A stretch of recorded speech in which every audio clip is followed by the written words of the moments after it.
당신은 우리 엄마가 아니에요.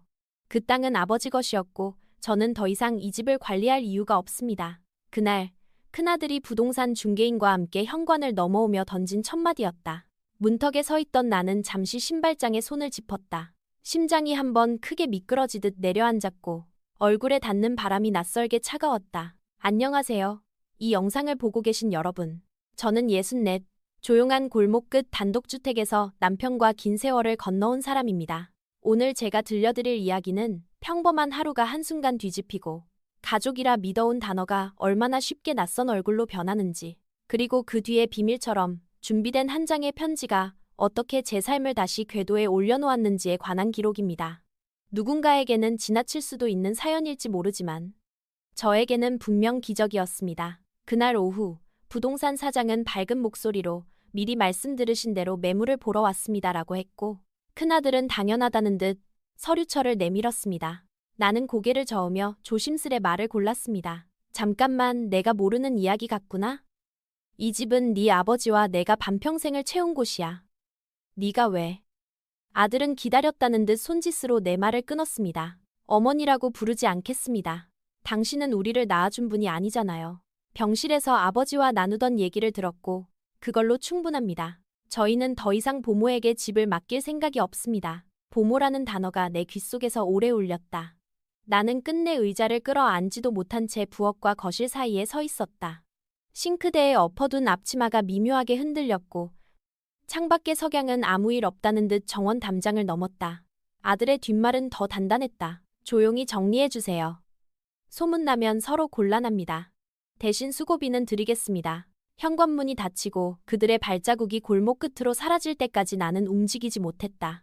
방마다 남편의 숨결이 배어있고 벽마다 우리가 고쳐 달았던 흔적이 있는데 낯선 서류 한 권과 말 몇 줄로 이 집이 타인의 주소가 되는 것일까? 그날 밤 오래된 찻잔에 물을 데워 두 손으로 감싸쥐고 한 가지를 결정했다. 도망치지 않겠다. 누군가가 내 이름을 지워도 내가 나의 시간을 지우지 않겠다고. 내일 아침 가장 먼저 해야 할 일은 아이들에게 전화를 거는 것이 아니라 사실과 문서를 확인하는 일임을 나는 너무 늦게 깨달았다. 그리고 그 결심은 오래전 남편이 남겨둔 한 장의 편지와 만나 예상하지 못한 곳으로 나를 데려가게 된다. 아들아, 너는 지금 무엇을 잃고 있는지 아니? 라는 말이 목끝에서 맴돌았지만 나는 삼켰다. 이야기는 이제부터 시작이니까. 다음 날 아침 내가 제일 먼저 펼친 것은 등기부등본도 통장도 아니었다. 눈을 감자 오래전 겨울바람이 먼저 열렸다. 20살간 넘긴 나를 시집 보내던 날, 손주 얼굴을 빨리 보자던 시댁의 목소리와 그 약속을 지키지 못할까 불안에 떨리던 내 손등의 체온. 몇 달, 몇 해가 흘러도 소식은 오지 않았다. 병원을 다니고 한약을 다리면서도 나는 스스로를 책처럼 접어넣었다. 남들 다 하는 임신을 왜 너만 못하냐는 시어머니의 말은 날마다 창처럼 밝혔고 남편은 어깨를 돌린 채 짧게 말했다. 부모님 볼 면목이 없다. 그 짧은 문장 속에 나는 점점 작아졌다. 밥상은 늘 차려져 있었지만 그 집에서 내 자리는 점점 비어갔다. 어느 날 남편은 아무렇지 않은 얼굴로 낯선 여자를 데리고 들어왔다. 짐을 풀어야 하니 방을 비워달라. 나는 팔소매를 붙잡고 물었다. 우리는 부부예요. 대답 대신 마당으로 던져진 것은 내 옷가지는 물론 이 집에서의 이름이었다. 시어머니는 현관에 못을 박듯 말했다. 더 늦기 전에 내쫓아야 우리 아들이 산다. 그날 나는 울음도 제대로 삼키지 못한 채 문 밖에 섰다. 겨울바람이 볼을 때릴 때 나는 처음으로 생각했다. 내가 잘못 산 걸까? 아니면 누군가가 나를 틀리게 만든 걸까?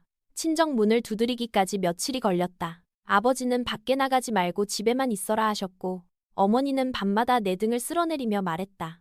다시 시작하자. 네가 잘못해서가 아니야. 선자리가 들어왔고 나는 아무 기대 없이 나갔다. 그 사람은 조용히 물을 따르며 내 손끝을 보았다. 춥겠습니다. 그는 어린 쌍둥이를 혼자 키우는 사람이었다. 전처는 출산 중에 떠났다 했다. 그의 말투에는 연민 대신 존중이 있었다. 당신이 아니면 재혼을 생각하지 못했을 겁니다. 나는 그 문장을 오래 들여다보았다. 내가 누군가의 결핍을 메우는 사람이 아니라 함께 걸을 사람으로 불리고 있다는 사실이 낯설었다. 우리는 결혼했고 나는 초보 엄마가 되었다. 젖병을 소독하고 밤중 수유를 하며 울음의 이유를 배우고 첫 발걸음의 떨림을 노트에 적었다. 그 집에서의 어머니는 내게 배로 얻은 이름이 아니라 마음으로 얻은 이름이었다. 그러나 몸은 거짓말을 하지 않았다. 다시 병원을 찾은 날, 의사는 조심스럽게 말했다. 임신이 쉽지 않은 몸입니다. 나는 기다렸다는 듯 울었다. 남편은 내 손을 감싸며 말했다. 우리에게 아이가 더 오지 않아도 우리는 이미 가족입니다. 그날 밤 나는 결정했다. 배로 낳지 않았어도 마음으로 낳은 두 아이를 내 전부로 삼겠다. 세월은 빠르게 자랐다. 두 아이는 나를 엄마라고 불렀고 나는 그 호명 안에서 살았다. 그 이름은 나를 다시 사람으로 만들었다. 그러다 긴 여름이 지고 남편의 몸이 서서히 지기 시작했다. 검은 필름 같은 진단명이 우리 식탁 위에 올랐고 그는 말했다. 병원 침대에서 남은 시간을 보내고 싶지 않다. 내 곁에서 숨 쉬고 싶다. 우리는 작은 집을 구해 바람 좋은 곳으로 옮겼다. 약을 타오고 죽을 쓰고 햇볕이 좋은 날엔 담장에 기대 서 있었다. 그렇게 시간이 다해갈 무렵 그는 내 손을 꼭 잡고 눈빛으로 남겼다. 너 혼자가 아니게 해놓겠다. 그 약속이 훗날 한 봉투의 글자가 되어 돌아올 줄 나는 아직 몰랐다. 장례가 끝난 날 밤 집 안은 이상하리만큼 말이 없었다. 손님들의 발자국 소리가 사라지고 향 냄새도 옅어졌는데도 나는 계속 누구의 이름을 부르려 했다. 입술이 먼저 멈췄다. 다음 날 아침 아이들은 나를 가운데 두고 앉았다.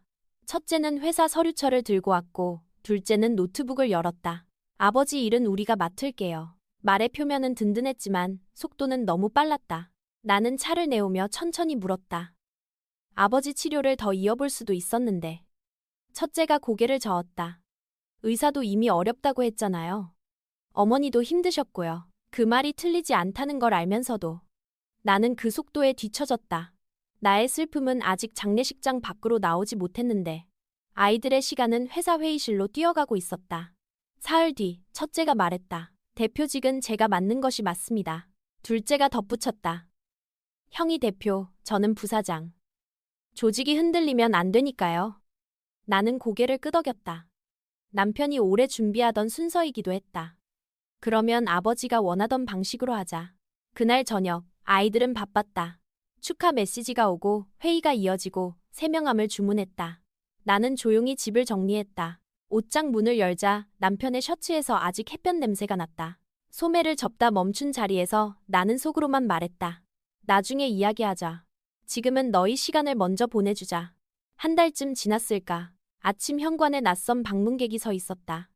부동산이라 소개한 중년 남자가 공손히 인사를 했다. 연락이 닿지 않아 직접 찾아뵈었습니다. 그는 서류 봉투를 내밀었다. 큰아드님 쪽에서 이 땅과 집을 내놓으셨습니다. 매수 문의가 있어서요. 봉투의 활자가 잠시 흔들렸다. 나는 웃으며 고개를 저었다. 아들이요? 아마 차고일 거예요. 제가 먼저 이야기해 보겠습니다. 그가 돌아가자마자 첫째에게 연락했다. 엄마, 오늘 저녁에 갈게요. 목소리는 단정했다. 나는 급히 냄비에 미역국을 올렸다. 오래간만에 같이 밥을 먹고 천천히 묵고 천천히 들을 생각이었다. 해가 지자 첫째가 혼자 들어왔다. 서둘러 차린 밥상 앞에서 그는 젓가락을 들지 않았다. 회사 일이 많아서 오래 못 있어요. 나는 본론으로 들어갔다. 부동산에서 왔다더라. 첫째는 숨을 고른 뒤 말했다. 관리 효율을 위해 정리하려고요. 어머니 혼자 계시기에는 여기 너무 크잖아요. 틀린 말은 아니었다. 그러나 말의 자리 배치는 이상했다. 어머니와 효율과 정리가 한 문장 안에 가지런히 놓일 수 있는지 나는 그때 처음으로 스스로에게 물어보았다. 그래도 이런 일은 먼저 상의해야지. 그가 짧게 답했다. 그래서 왔어요. 그리고는 시선을 내 뒤 벽에 걸린 가족 사진으로 넘겼다. 당겨 찍힌 웃음 속에 빈자리가 생겨 있었다. 그 빈자리를 누가 어떻게 메울지에 대해 그날 밤 우리는 끝내 같은 문장에 도달하지 못했다. 첫째는 젓가락을 내려놓고 의자 등을 바짝 붙였다. 그는 내 시선을 피하지도 굳이 맞추지도 않은 채 분명한 어조로 말했다. 어머니, 정확히 말하면 저는 이 집과 땅을 처분할 생각입니다. 효율을 위해서요. 나는 마지막 기대를 붙잡듯 물었다. 그럼 내가 어디로 가야 하는지는 함께 상의하자. 그는 고개를 약간 기울이며 덧붙였다. 모실 계획은 없습니다. 저에게는 그럴 의무가 없으니까요. 방 안의 공기가 잠깐 주저앉았다. 나는 천천히 되물었다. 무슨 뜻이니? 그는 한숨을 짧게 토했다. 저는 알고 있습니다. 어머니가 제 친어머니가 아니라는 사실을요. 아버지가 병원에서 하시던 말씀을 우연히 들었습니다. 그러니 집 문제는 저희가 정리하겠습니다. 단어 하나하나가 유리처럼 차갑게 굴러와 발치에 멈췄다. 나는 차가 식어가는 소리를 듣는 동안 마지막 문장을 겨우 붙잡았다. 그렇다면 최소한 내게 시간을 줘라. 그는 서류 봉투에서 인쇄물을 꺼내 식탁 위에 가지런히 놓았다. 매물 의뢰서, 현장 사진, 감정가. 모든 절차가 이미 반쯤 진행된 모양이었다. 일주일 안에 비워주시면 됩니다. 소란스러워질 필요는 없잖아요. 조용히 정리해 주시죠. 그 말은 부탁이 아니었다. 통보였다. 나는 의자에서 일어나 창가로 걸어갔다.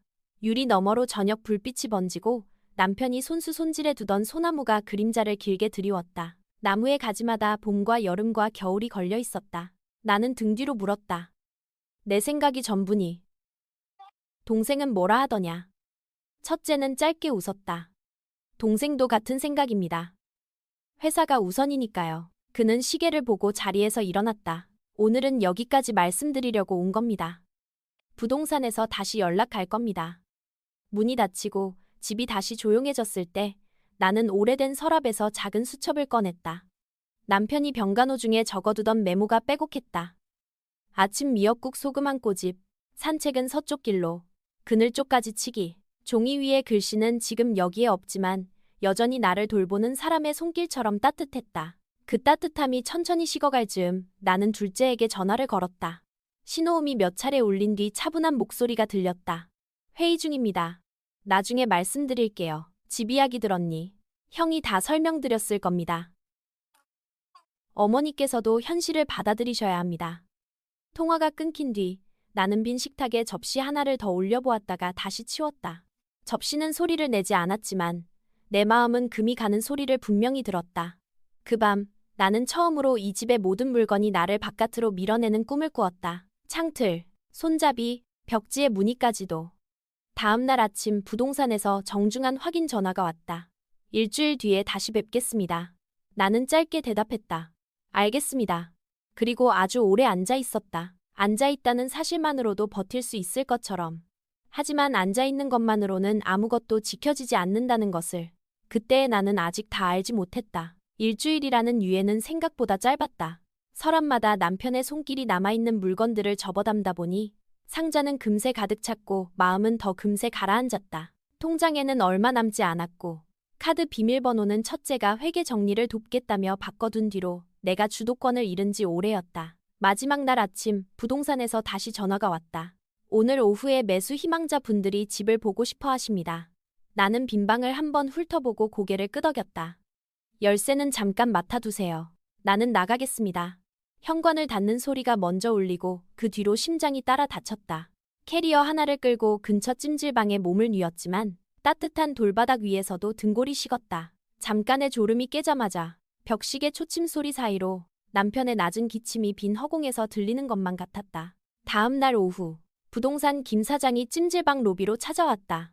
예의가 깃든 얼굴, 그러나 어딘가 다급한 기색이 엿보였다. 사모님, 잠시만 시간을 주시겠습니까? 이분은 변호사님이십니다. 그의 옆에 선 중년 남성이 고개를 숙였다. 김 사장이 조심스레 봉투 하나를 내밀었다. 봉투 겉면에는 낯익은 필체로 내 이름이 적혀 있었다. 돌아가시기 전에 사장님께서 제게 맡기신 편지입니다. 혹시라도 일이 불편하게 흘러가면 꼭 전달해 달라고 하셨습니다. 나는 봉투를 양손으로 받았다. 종이의 질감만으로도 남편의 손끝이 느껴지는 듯했다. 김 사장은 말을 이었다. 제가 예전에 사장님을 모시고 회사 부동산을 대리 관리한 적이 있습니다. 퇴사하고도 몇몇 건은 위임을 받아 계속 챙겨왔고요. 사장님은 아이들 일로 마음이 무거우셨습니다. 변호사가 얇은 서류철을 테이블 위에 펼쳤다. 사모님께서 마음의 준비가 되시면 차근차근 설명드리겠습니다. 다만 먼저 이 편지를 읽어보시는 것이 좋겠습니다. 나는 고개를 끄덕이고 찬물 한 모금을 삼킨 뒤 봉투를 천천히 갈랐다. 종이 바스락거리는 소리가 로비의 웅성임을 잠시 밀어냈다. 첫 줄이 눈에 들어왔다. 여보, 이 편지를 읽고 있다면 내가 곁을 오래 지키지 못했다는 뜻이겠지. 글씨는 여전히 반듯했고 한 획 한 획이 내 이름을 부르는 듯했다. 나는 숨을 고르고 두 번째 줄을 읽었다. 혹시라도 너를 힘들게 하는 일이 생긴다면 너 혼자 서지 않도록 미리 준비해 두었다. 문장 끝에서 눈물이 먼저 떨어졌다. 김 사장과 변호사는 아무 말도 하지 않았다. 그 침묵이 오히려 등 뒤에서 등을 지탱해주는 의자처럼 단단했다. 나는 손등으로 눈물을 훔치고 다음 장을 넘겼다. 이 편지와 함께 전달될 서류가 있을 거야.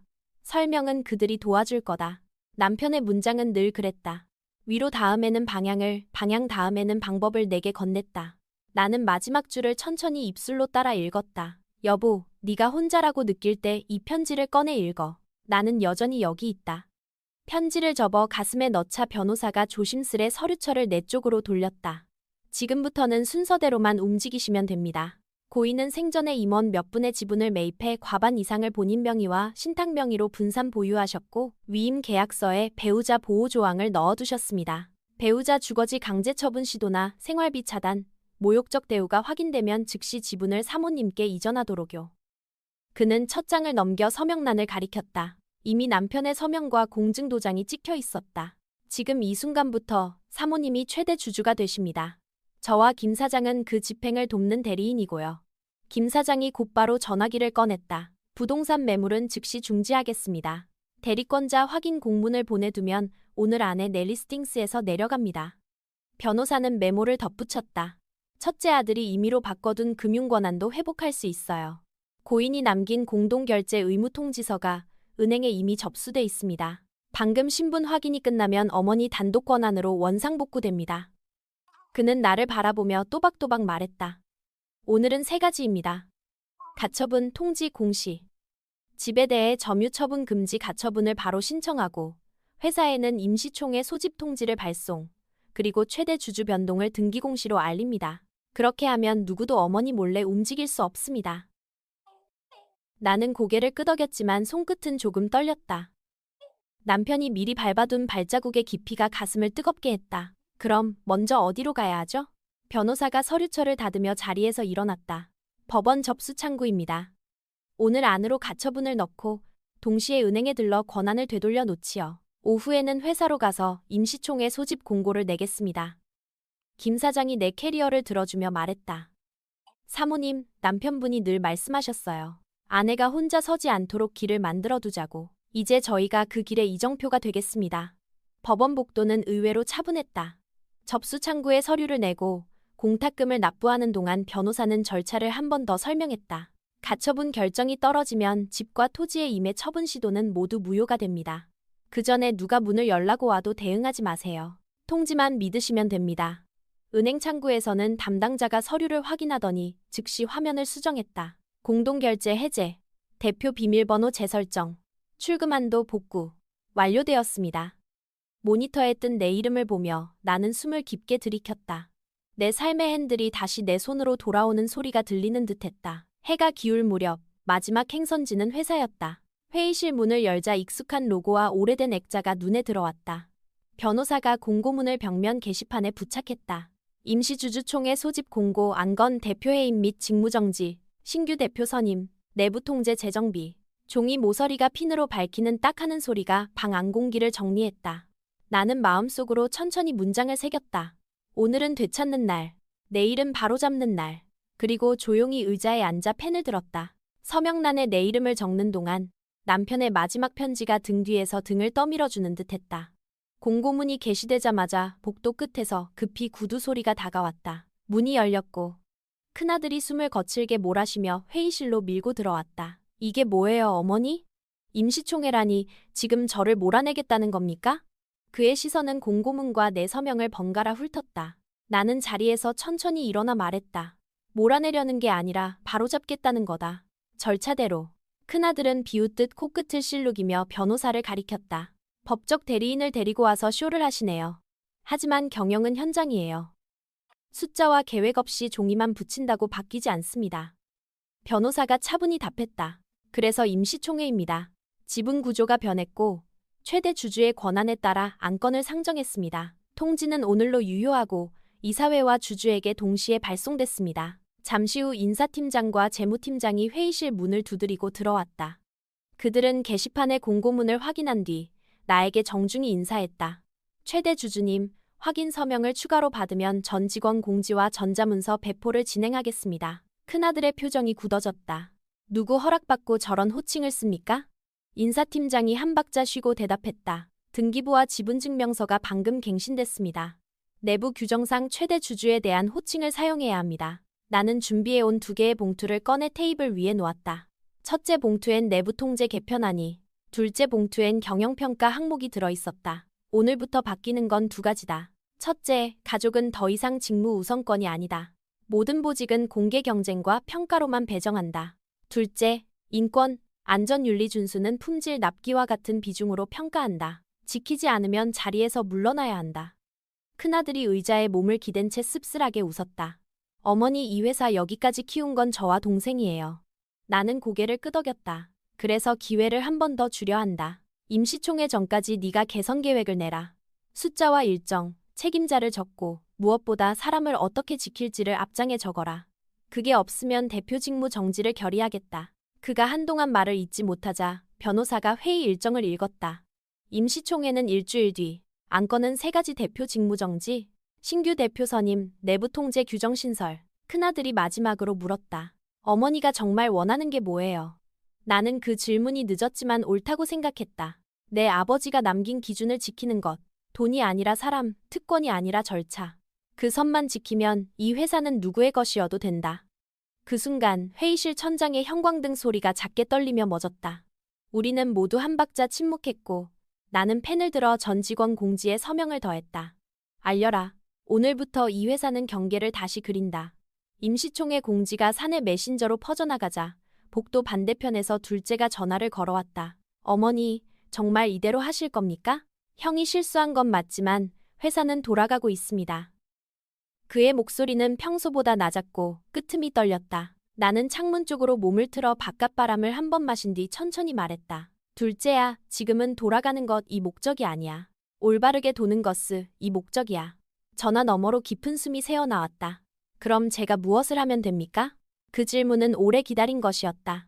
현장부터 정리해라. 퇴근 후 호출 중단. 대체 유무 기록, 신고 채널 외부 연결. 오늘 안으로 사진과 서류를 보내. 그리고 형에게 사람을 먼저 적으라고 전해라. 숫자보다 앞에. 전화를 끊자 품질팀장이 회의실 문을 두드리며 들어왔다. 현장 라벨링, 심부름, 항목 삭제 완료입니다. 교육안도 개정한 대로 반영했고요. 이어 법무가 책 한 권 두께의 서류철을 올려놓았다. 지배구조 개선 정관 변경 초안입니다. 친인척 특수관계인 보직 제한, 사적 지시 금지 조항을 규정으로 올렸습니다. 주주 서면 결의로 병행하면 속도를 더 낼 수 있습니다. 나는 서류의 첫 장을 넘기며 고개를 끄덕였다. 좋아요. 오늘은 선언, 내일은 문장, 모레는 습관. 오후 늦게 둘째가 직접 회의실로 들어왔다. 현장 사진이 꽂힌 파일과 직원 인터뷰 요약이 담긴 노란 폴더를 품에 안고 있었다. 어머니, 이건 오늘까지 정리한 겁니다. 익명 인터뷰에선 공개석상 평가는 중단해야 한다는 의견이 많았습니다. 저도 동의합니다. 그는 잠깐 망설이다가 덧붙였다. 솔직히 말씀드리면 저 역시 형 뒤에 숨어 있었던 것 같습니다. 핑계였습니다. 나는 의자를 빼 그를 앉히고 물컵을 건넸다. 잘 왔다. 숨지 않고 말하는 게 시작이다. 둘째는 고개를 숙여 짧게 인사하고 나갔다. 해가 기울 무렵 로비에서 작은 소동이 났다. 큰아들이 일부 임원과 함께 급히 들어오며 회의실 예약을 요구한 것이다. 변호사가 정중히 막아서며 말했다. 의사결정은 공지된 채널에서만 합니다. 비공개 만남은 허용되지 않습니다. 유리문 너머로 큰아들의 표정이 굳어지는 것이 보였다. 나는 마음속으로 한 번 더 되뇌었다. 우리는 어둠으로 내려가지 않는다. 빛으로 올린다. 밤 8시 사내 게시판에 새로운 공지가 올라갔다. 근무의 지시 금지. 모욕적 발언 금지 신고 채널 외부 연결. 세 줄이 굵은 글씨로 박혀 있었다. 그 아래에는 내 이름과 날짜, 그리고 짧은 문장 하나. 이 회사는 오늘 경계를 다시 그립니다. 화면을 닫자 유리창에 반사된 내 얼굴이 보였다. 늙은 얼굴이었지만 오래 달아오른 불길이 조용히 잦아드는 듯했다. 이제 남은 건 총회에서 문장을 제도에 묶는 일, 그리고 그 문장을 사람의 하루로 내려보내는 일. 임시총회 당일 회의실 중앙에 길게 놓인 테이블 위로 의결서와 위임장이 가지런히 놓였다.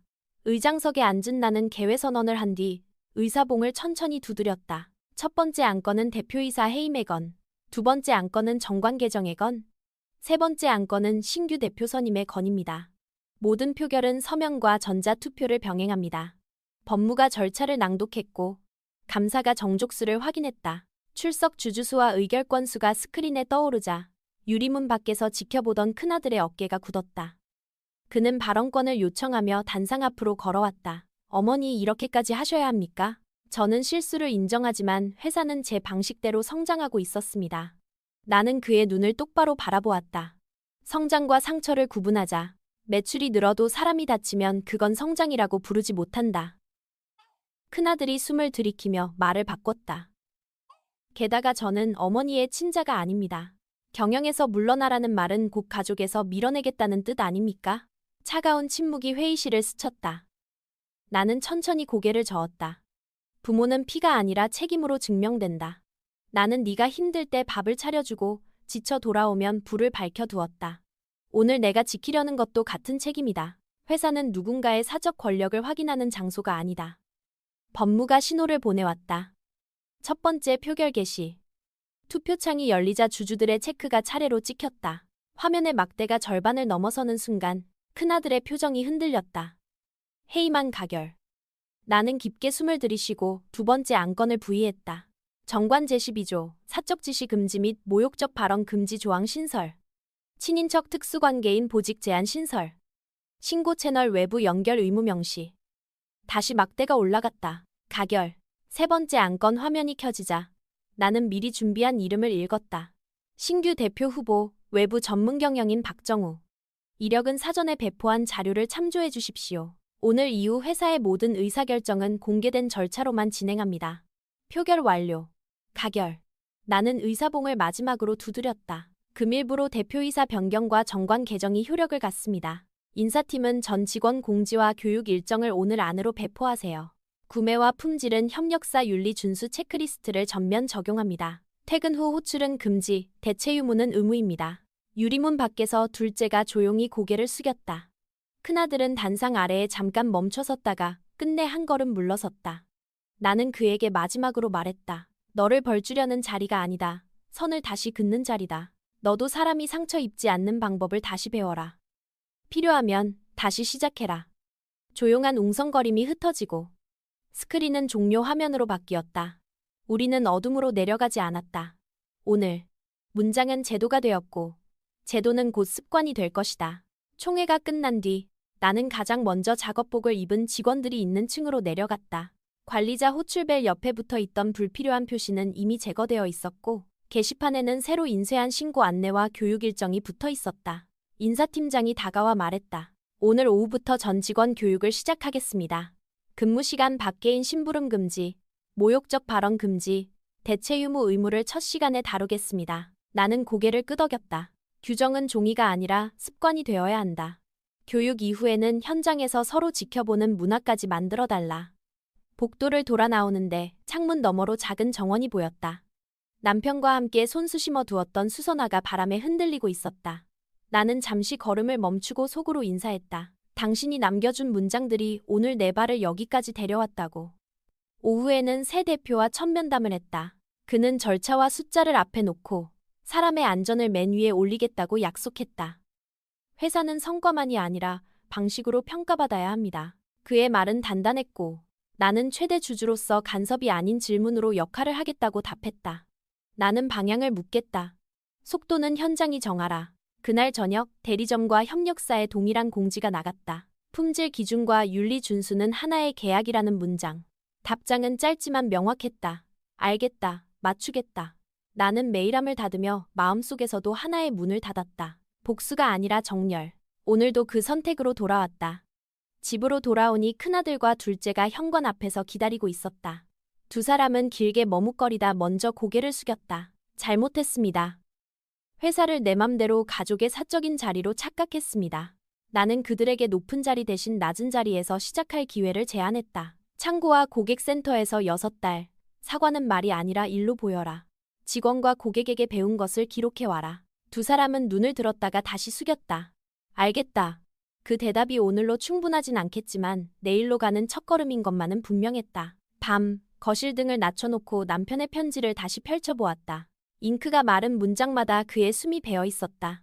나는 명예 이전이 완료된 주식 증서, 사본을 서랍에 정리하고 남편과 약속했던 기부 신탁 서류에 서명했다. 생전 우리가 나누었던 말대로 내 남은 재산은 도움이 필요한 이웃과 근로자의 교육 기금으로 사용될 것이다. 아이들에게는 각자 한 채씩만 남기고 대신 그 집을 어떻게 채울지 스스로 결정하게 두겠다. 부모는 물려주는 사람이 아니라 서는 자리를 보여주는 사람. 나는 조용히 중얼거렸다. 창문을 열자 밤바람이 수선화를 스치고 들어왔다. 나는 촛불 하나를 켜고 오늘의 기록을 마지막 줄까지 적었다. 상처를 숨기는 대신 기준을 세웠고 사랑을 붙잡는 대신 경계를 세웠다. 그래서 끝난 다음에도 서로를 원망하지 않아도 되는 길을 택할 수 있었다. 여기까지 들어주셔서 고맙다. 이 이야기가 당신의 오늘을 조금이라도 지켜주었다면 구독과 좋아요, 알림 설정을 부탁드린다. 다음에도 사람을 해치지 않는 방식으로 끝을 맺는 이야기로 다시 찾아오겠다.